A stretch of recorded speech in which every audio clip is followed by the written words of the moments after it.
নমস্কার। আজকে আমার এই ভিডিওতে আমি থ্রি ডাইমেনশনাল জিওমেট্রির একটা পোর্শন নিয়ে আলোচনা করব। তো সেই পোর্শনটা আলোচনা করার আগে একটা কথা বলে রাখি, এটা একটা কন্টিনিউয়েশন ভিডিও। এই ভিডিওটা যদি কেউ ভালোভাবে বুঝতে চায় তাহলে এর আগের ভিডিওটা আমি সেই ভিডিওটার লিংক ডেসক্রিপশনে প্রোভাইড করে দেব। ওই ভিডিওটার লিঙ্কটা ক্লিক করে আগে ওই ভিডিওটা দেখে নিয়ে তারপরে এই ভিডিওটা দেখলে বুঝতে ব্যাপারটা আরও সুবিধাজনক হবে। তো প্রথমেই বলে রাখি, এখানে আমরা যেটা নিয়ে আলোচনা করব হচ্ছে দুটো স্ট্রেট লাইন, তাদের ডিরেকশন রেশিও যদি আমাকে দিয়ে দেয় A1 B1 C1 এবং A2 B2 C2, যদি ডিরেকশন রেশিও আমাকে দিয়ে দেওয়া হয় দুটো লাইনের, তাহলে তাদের মধ্যবর্তী অ্যাঙ্গেল কি করে বের করতে হয় সেটা নিয়ে আজকে আমাদের আলোচনা করব। এটা ছাড়াও দুটো স্ট্রেট লাইন কোন কন্ডিশনে পারপেন্ডিকুলার হয়, দুটো স্ট্রেট লাইন কোন কন্ডিশনে প্যারালাল হয়, সেগুলো নিয়েও আজকে আমাদের আলোচনা হবে। তো প্রথমেই বলে রাখি, অ্যাঙ্গেল উইথ ডিরেকশন রেশিওস, অর্থাৎ দুটো স্ট্রেট লাইন, ঠিক আছে, তাদের ডিরেকশন রেশিও যদি আমাকে দিয়ে দেয় A1 B1 C1 এবং A2 B2 C2, ঠিক আছে, তাহলে তাদের মধ্যবর্তী অ্যাঙ্গেলটা আমরা কি করে বের করব।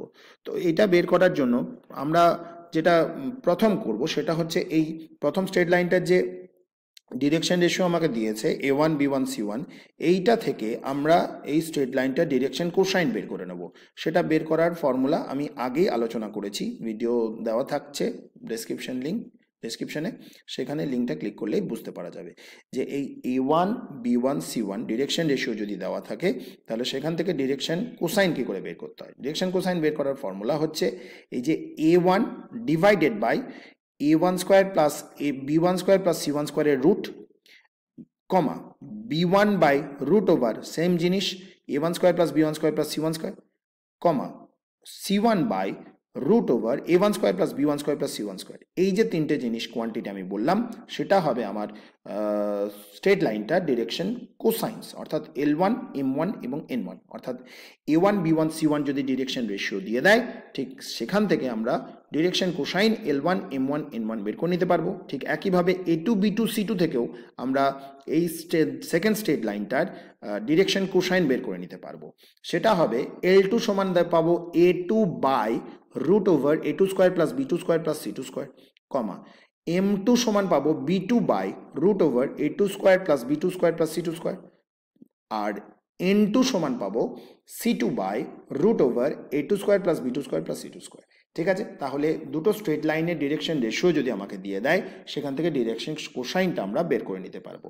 এবার direction cosine L1 M1 N1 এবং L2 M2 N2 যদি আমার জানা থাকে দুটো স্ট্রেট লাইনের, তাহলে তাদের মধ্যবর্তী অ্যাঙ্গেল যদি থিটা হয়, তাহলে আমরা আগেই পড়েছি থিটা সমান, সেক্ষেত্রে আমরা পাই এইটা, থিটা সমান আমরা পাই cos inverse L1 L2 plus M1 M2 plus N1 N2, অর্থাৎ দুটো স্ট্রেট লাইন তাদের মধ্যবর্তী অ্যাঙ্গেল যদি থিটা হয়, তাহলে cos থিটা সমান আমরা পাবো ওদের যে ডিরেকশন কোসাইনগুলোর গুণ করে যোগফল, অর্থাৎ একটা স্ট্রেট লাইনের ডিরেকশন কোসাইন যদি L1 M1 N1 হয় এবং আরেকটা স্ট্রেট লাইনের ডিরেকশন কোসাইন যদি L2 M2 N2 হয়, তাহলে আমরা প্রথমে L1 এর সঙ্গে L2 গুণ করে নিই, M1 এর সঙ্গে M2 গুণ করে নিই, আর N1 এর সঙ্গে N2 গুণ করে নিই, তারপরে এই তিনটে গুণফলকে যোগ করি, সেই যোগফলটা হয় cos থিটার সঙ্গে সমান, যেখানে theta is the angle between the lines. তাহলে থিটা সমান সেখান থেকে কি পাবো, cos ইনভার্স সমান পাবো L1 L2 plus M1 M2 plus N1 N2। তো এইটা কাজে লাগালে এখানে এই যে L1 এর জায়গায় আমরা বসাবো এই যে A1 by root over A1 square B1 square C1 square, ঠিক একইভাবে L2 জায়গায় বসাবো A2 by root over A2 square plus B2 square plus C2 square, যুক্ত M1 এর জায়গায় বসাবো B1 by root over A1 square plus B1 square plus C1 square, M2 জায়গায় বসাবো B2 by root over A2 square plus B2 square plus C2 square, plus আবার N1 এর জায়গায় বসাবো C1 by root over A1 square plus B1 square plus C1 square, আবার N2 জায়গায় বসাবো C2 by root over A2 square plus B2 square plus C2 square. তো তাদেরকে গুণ করব, এই তিনটে গুণফলের যোগ হবে, যোগফলটা পাবো এরকম, ওপরে হবে লসাগু করে নিচ্ছি নিচে, তাহলে নিচে হচ্ছে root over A1 square plus B1 square plus C1 square লসাগু into A2 square plus B2 square plus C2 square, এটা নিচে লসাগু হয়ে যাচ্ছে, উপরে পাচ্ছি A1 এর সঙ্গে A2 গুণ যুক্ত B1 এর সঙ্গে B2 গুণ যুক্ত C1 এর সঙ্গে C2 গুণ, তাহলে সেক্ষেত্রে থিটাটা হচ্ছে cos ইনভার্স এইটা। অর্থাৎ দুটো স্ট্রেট লাইনের যদি আমাকে ডিরেকশন রেশিও দিয়ে দেয়, সেখান থেকে প্রথমে ডিরেকশন কোসাইন বের করে নেব, সেই ডিরেকশন কোসাইন থেকে এই ফর্মুলাটা কাজে লাগিয়ে আমরা ওদের মধ্যবর্তী অ্যাঙ্গেলটাও বের করে নিতে পারবো। এরপর আমরা আসি দুটো স্ট্রেট লাইন কখন পারপেন্ডিকুলার হবে, ঠিক আছে। If the lines are at right angle then theta equal to 90, ঠিক আছে। তো আমরা আগেই আলোচনা করেছি যে ডিরেকশন কোসাইন যদি L1 M1 N1 আর L2 M2 N2 হয় দুটো স্ট্রেট লাইনের, তাহলে cos থিটা সমান আমরা পাই L1 L2 plus M1 M2 plus N1 N2। তাহলে এখানে পারপেন্ডিকুলারের বেলায় থিটা অ্যাঙ্গেলটা হয়ে যাবে 90 ডিগ্রি। তাহলে cos 90 আমরা জানি শূন্য হয়, cos 90 শূন্য হলে আমরা পাবো L1 L2 plus M1 M2 plus N1 N2 equals to 0, ঠিক আছে। অর্থাৎ দুটো স্ট্রেট লাইনের ডিরেকশন কোসাইন যদি দেওয়া থাকে L1 M1 N1 L2 M2 N2, আমি প্রথমে করব L1 এর সঙ্গে L2 গুণ করব, M1 এর সঙ্গে M2 গুণ করব, N1 এর সঙ্গে N2 গুণ করব, তিনটে গুণফলকে যোগ করব, যোগ করে যদি দেখি শূন্য আসছে তাহলে বুঝে নেব যে স্ট্রেট লাইন দুটো পরস্পর পারপেন্ডিকুলার, অর্থাৎ একে অন্যের সঙ্গে লম্বভাবে আছে। তো সেটাই, if the lines are at right angle then theta equal to 90 degree, which means cos theta is equal to 0, hence the condition is L1 L2 plus M1 M2 plus N1 N2 equals to 0. Similarly যদি direction ratio দেওয়া থাকে তাহলে এইটা সমান cos theta হয় সেক্ষেত্রে। এবার cos 90 equal to 0 যদি হয় তাহলে এর নিচেরটা ওই জিরোর সঙ্গে গুণ হয়ে গিয়ে তাহলে উপরটা পড়ে থাকবে A1 A2 plus B1 B2 plus C1 C2, সেটাও ইকুয়ালস টু 0।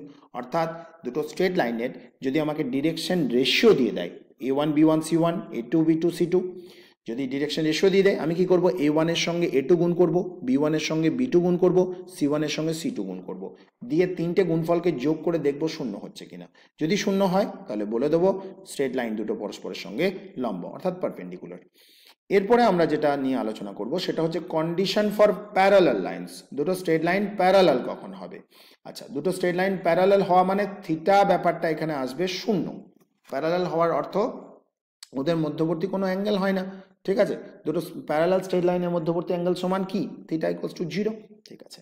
তো সেটা আমরা এখানে কাজে লাগাবো কি করে না, প্রথমে এই যে cos থিটাটা আমরা বের করেছি আগে, cos থিটা সমান কি বেরিয়েছে আমার L1 L2 plus M1 M2 plus N1 N2। অর্থাৎ দুটো স্ট্রেট লাইনে যদি আমাকে ডিরেকশন কোসাইনগুলো দিয়ে দেয় L1 M1 N1 L2 M2 N2, তো সেক্ষেত্রে আমরা কি করব, L1 এর সঙ্গে L2 গুণ করব, M1 এর সঙ্গে M2 গুণ করব, N1 এর সঙ্গে N2 গুণ করব, তিনটে গুণফলকে যোগ করব, সেটাই হচ্ছে আমার cos থিটা, ঠিক আছে। আচ্ছা, তো যেখানে theta is the angle between the straight lines. বেশ, এবার আমরা এখানে সেখান থেকে সাইন থিটাটা বের করে নিচ্ছি, সাইন স্কোয়ার থিটাটা বের করে নিচ্ছি কি করে না, সাইন স্কোয়ার থিটা সমান আমরা জানি 1 মাইনাস কস স্কোয়ার থিটা, এটা ট্রিগোনোমেট্রির একটা ফেমাস রুল বা ফর্মুলা। তো সাইন স্কোয়ার থিটা সমান আমরা জানি 1 মাইনাস কস স্কোয়ার থিটা হয়। এবার এই 1-এর জায়গাতে আমরা লিখতে পারি L1 square plus M1 square plus N1 square into L2 square plus M2 square plus N2 square. কেন না, এই যে L1 square M1 square N1 square, যেহেতু L1 M1 N1 direction cosine, তাহলে এদের স্কোয়ার করে যোগ করলে 1 হয়। ঠিক একইভাবে L2 M2 N2 direction cosine, তাহলে তাদের স্কোয়ার করে যোগ করলে 1 হয়। তাহলে এই 1টা আর এই 1টা গুণ করলে আমি 1ই পাবো। তার মানে এই 1-এর জায়গায় আমি এতটা জিনিস লিখছি, এই যে L1 square plus M1 square plus N1 square into L2 square plus M2 square plus N2 square minus, এবার আছে কি মাইনাস কস স্কোয়ার থিটা, 1 থেকে কস স্কোয়ার থিটা বিয়োগ হচ্ছে। এবার ওই কস স্কোয়ার থিটার জায়গায় আমরা বসাচ্ছি মাইনাস কস থিটা, মানে এই জিনিসটা আমি আগেই বলেছি L1 L2 plus M1 M2 plus N1 N2, এবার তার স্কোয়ার করলে স্কোয়ার হবে। আচ্ছা, এবার এগুলোকে একটু যদি গুণটুন করে নিই, গুণ করে এটাকে সিম্পলিফাই করে এরকম লেখা যায় L1 M2 minus L2 M1 তার whole square plus M1 N2 minus M2 N1 তার whole square plus N1 L2 minus N2 L1 তার হোল স্কোয়ার। এটাকে বলা হয় ল্যাগ্রেঞ্জেস আইডেন্টিটি।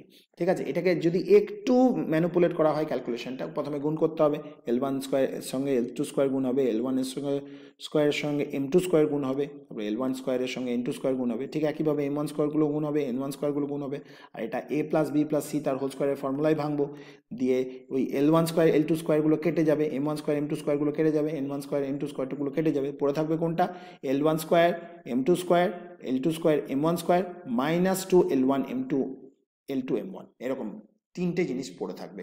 সেখান থেকে এটাকে ল্যাগ্রেঞ্জেস আইডেন্টিটিতে আমি কনভার্ট করে নেব। এবার এটা করে নেওয়ার পরে আমি বলবো যদি স্ট্রেট লাইন দুটো প্যারালাল হয় তাহলে থিটার অ্যাঙ্গেলটা থিটা সমান 0। দুটো স্ট্রেট লাইন যদি প্যারালাল হয় তাহলে থিটা সমান 0 ধরি, তাহলে সেক্ষেত্রে থিটা 0 হলে আমরা জানি সাইন জিরোর ভ্যালু 0 হয়ে যায়, সেক্ষেত্রে সাইন থিটা সেক্ষেত্রে 0 হচ্ছে। এবার সাইন থিটা যদি 0 হয় তাহলে সাইন স্কোয়ার থিটাটাও 0। তাহলে এই যে সাইন স্কোয়ার থিটা সমান এই যে তিনটে বর্গরাশির যোগফল আমরা করেছি, তিনটে বর্গরাশির যোগফল সমান সাইন স্কোয়ার থিটা। এবার অ্যাঙ্গেল যদি ওদের মধ্যবর্তী শূন্য হয়ে যায়, অর্থাৎ স্ট্রেট লাইন দুটো প্যারালাল হয়ে যায়, তাহলে এই সাইন স্কোয়ার থিটাটা শূন্য, তার মানে এই তিনটে বর্গরাশির যোগফলটাও শূন্য। এবার তিনটে বর্গরাশির যোগফল, হেন্স এইটা স্কোয়ার যুক্ত এটা স্কোয়ার যুক্ত এটা স্কোয়ার সমান যদি শূন্য হয়, আমরা জানি তিনটে বাস্তব সংখ্যা তাদের বর্গ করে যোগ করে যদি শূন্য আসে, তাহলে তারা প্রত্যেকে পৃথক পৃথকভাবে শূন্য। অর্থাৎ এখান থেকে আমি বলতে পারবো যে এই L1 M2 minus L2 M1 সেটাও শূন্য, M1 N2 minus M2 N1 সেটাও শূন্য, আর N1 L2 minus N2 L1, এটা N2 হবে, এটা ভুল করে N1 লেখা হয়ে গেছে, এটা N2 হবে, N2 L1 সেটাও শূন্য হবে। তো সেখান থেকে আমরা কি পেতে পারি? সেখান থেকে আমরা পেতে পারি যে এই যে L1 M2 minus L2 M1 সমান 0। তাহলে প্রথমে আমি L2 M1 যেটা মাইনাস আছে সেটা সমান চিহ্নের এই দিকে নিয়ে এলে প্লাস হয়ে যাবে, তাহলে আমি পাবো L1 M2 is equal two L2 M1। এবার কি করছি, L2টাকে L1 এর নিচে নামিয়ে দিই আর M2টাকে M1 এর নিচে নামিয়ে দিই, তাহলে আমি পাবো কি L1 L2 সমান হবে M1 M2। ঠিক একইভাবে এখানে M1 N2 equals to M2 N1 আছে, তাহলে মাইনাস টা ওইদিকে নিয়ে যাচ্ছি, তাহলে M1 N2 is equal two M2 N1। তাহলে এবার M2টাকে নামিয়ে দিই যদি M1 এর নিচে, তাহলে N2টাকে যদি N1 এর নিচে নামিয়ে দিই, তাহলে পাবো কি M1 by M2 is equal to N1 by N2। তার মানে অ্যাকচুয়ালি তিনটে ratio L1 by L2, M1 by M2 আর N1 বাই N2, এই তিনটে রেশিও সমান হবে এবং সেটা ইকুয়ালস টু আমরা পাবো। এবার এটা আমরা জানি যে তিনটে ভগ্নাংশ যখন সমান হয় তখন তাদের লবগুলোর স্কোয়ার করে যোগ করে যদি তার রুট করি, ডিভাইডেড বাই হরগুলো তিনটে স্কোয়ার করে যোগ করে যদি রুট করি, সেই যে নতুন ভগ্নাংশটা পাবো সেটাও এই তিনজনের প্রত্যেকের সঙ্গে সমান হবে। এবার সেটা আমি করেছি। এবার এই যে উপরে যেটা পাচ্ছি সেটা হচ্ছে আমার 1, নিচে যেটা পাচ্ছি সেটাও হচ্ছে 1। কেন না L1 M1 N1 আর L2 M2 N2 এরা হচ্ছে ডিরেকশন কোসাইন, তাহলে এদের স্কোয়ার করে যোগ করলে আমি সবসময় 1 পাবো। তাহলে উপরেও 1 নিচেও 1, তাহলে 1 বাই 1 মানে এখানে পাবো কত 1। তাহলে এখান থেকে L1 বাই L2 সমান যদি 1 পাই, তাহলে L1 সমান আমি L2 পাবো, তখন L2টা 1 এর সঙ্গে গুণ হয়ে যাবে, তাহলে এখান থেকে পাবো L1 সমান L2। ঠিক একইভাবে M1 সমান M2 আর N1 সমান N2। ঠিক আছে, অর্থাৎ ডিরেকশন কোসাইন্স আর সেম। অর্থাৎ দুটো স্ট্রেট লাইন তারা যদি প্যারালাল হয় তাহলে তাদের ডিরেকশন কোসাইনগুলো সমান হবে। অর্থাৎ প্রথম স্ট্রেট লাইনটার ডিরেকশন কোসাইন যা হবে, দ্বিতীয় স্ট্রেট লাইনটার ডিরেকশন কোসাইন সেম হবে। ঠিক আছে, এটা হচ্ছে দুটো স্ট্রেট লাইনের প্যারালাল হওয়ার শর্ত। এইটা তো বললাম ডিরেকশন কোসাইন দেওয়া থাকলে। এবার যদি ডিরেকশন রেশিও দেওয়া থাকে তাহলে আমরা কি পাবো? ডিরেকশন রেশিও বলা থাকলে আমরা যেটা পেয়েছিলাম যে L1 বাই L2 সমান M1 বাই M2 সমান N1 বাই N2, এইটাকে কাজে লাগে আমরা জানি যদি দুটো স্ট্রেট লাইনের ডিরেকশন রেশিও আমাকে দিয়ে দেয় A1 B1 C1 এবং A2 B2 C2, তাহলে A1 হচ্ছে এই যে L1 এর সঙ্গে সেম রেশিওতে আছে, B1টা M1 এর সঙ্গে সেম রেশিওতে আছে, C1টা N1 এর সঙ্গে সেম রেশিওতে আছে।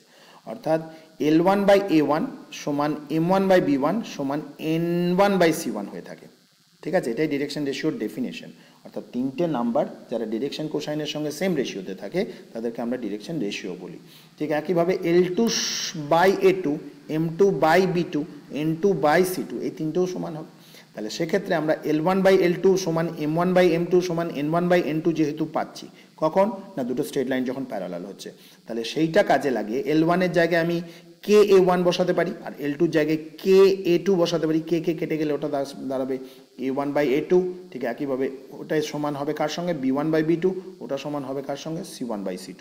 অর্থাৎ দুটো স্ট্রেট লাইন যদি তাদের ডিরেকশন রেশিও দেওয়া থাকে তাহলে যদি দেখা যায় ডিরেকশন রেশিওগুলোর অনুপাত সমান হচ্ছে, অর্থাৎ প্রথমটার A1 B1 C1 direction ratio, দ্বিতীয়টার A2 B2 C2 direction ratio, তাহলে যদি A1 বাই A2 সমান B1 বাই B2 সমান C1 বাই C2 যদি হয়, তাহলে আমরা বুঝে নেব যে ওই দুটো স্ট্রেট লাইন আসলে প্যারালাল। ঠিক আছে, এখানে কিন্তু ডিরেকশন রেশিও কিন্তু সমান হওয়ার দরকার নেই। যেমন ডিরেকশন কোসাইনে বললাম যে ডিরেকশন কোসাইনগুলো সমান হয়ে যাবে, দুটো স্ট্রেট লাইন প্যারালাল হলে ওদের ডিরেকশন কোসাইনগুলো সমান হয়ে যাবে, কিন্তু ডিরেকশন রেশিওগুলো কিন্তু সমান হওয়ার দরকার নেই। ডিরেকশন রেশিওগুলো সেম রেশিওতে থাকবে, অর্থাৎ A1 ইসটু A2 যা হবে, B1 ইসটু B2 তাই হবে, C1 ইসটু C2 তাই হবে। তো এটাই আজকে আমার আলোচ্য বিষয় ছিল। ধন্যবাদ।